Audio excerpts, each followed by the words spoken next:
ഇന്നത്തെ നമ്മുടെ lunch special എന്ന് പറഞ്ഞാൽ ഇതായിരുന്നു കേട്ടോ, കടലക്കറി അഥവാ കടലാക്രമണം. ഇത് കണ്ട ഇച്ചിരി അക്രമമാണെന്ന് നമുക്ക് തോന്നും, എന്തോരം ചാറല്ലേ.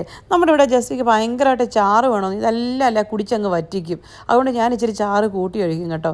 ഇത് കണ്ടാൽ നിങ്ങൾക്ക് ഭാരതപ്പുഴയിൽ നിന്ന് വെള്ളം വറ്റിച്ചെടുത്താന്ന് തോന്നുന്നു, അത്രയും വെള്ളമുണ്ട് അതിനകത്ത്.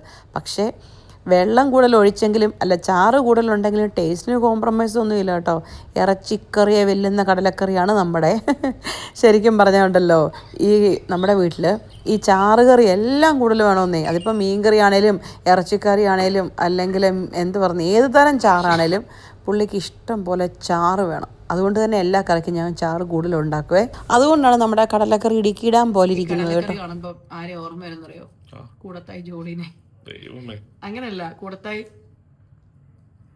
ജോലിയുടെ ജസ്റ്റിക്ക് സിമ്പിൾ അയച്ചു വാ തുറന്നാണ് ഓർക്കുന്നത്, കൊണ്ട് ഒഴിച്ചാൽ മതി. കൂടത്തായി ജോലിയുടെ ഹസ്ബൻഡിനെ കടലക്കറി ഭയങ്കര ഇഷ്ടമായിരുന്നു. അതിനകത്ത് സൈനൈഡ് കൊടുത്തേ. അവന് ജസ്റ്റ് മേടിക്കണ്ട, വളരെ ഈസി പീസ്. അതിപ്പോ ജസ്റ്റിക്ക് കുറച്ച് വേഷം എടുത്ത് വന്നിട്ട് വൈകുന്നേരത്തെ കറി കൊണ്ട് തിന്നുന്ന ടീമാണ് ജസ്റ്റ്. ഈ കടലക്കറി ചോറിന് കോമ്പിനേഷൻ ആയിട്ട് വെക്കാത്തതൊന്നും. It's a good combination, I mean. നല്ല അല്ലേ കടലക്കറി ചോറിന്? You mean ചോറ് and കടല? എന്നാലും ഞാൻ ഉണ്ടാക്കിയ കടലക്കറി നല്ലതെന്ന് പറയണ്ട കള്ളപ്പന്നി. അതല്ല പറഞ്ഞത് നല്ലതാണ്.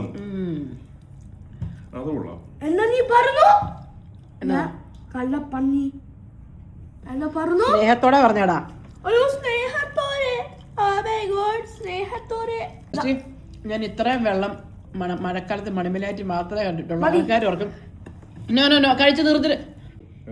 പക്ഷെ ഇവിടെ എല്ലാവരും ഓർക്കും ഇതിനകത്ത് കടല എന്തിയെ, കടലക്ക് വെള്ളം കൂടിപ്പോയല്ലോ എന്ന്. പക്ഷെ ഇവിടുത്തെ കടല ഇപ്പൊ കണ്ടോണം കുടിച്ച് പറ്റിക്കും ആർക്കും അറിയില്ലല്ലോ.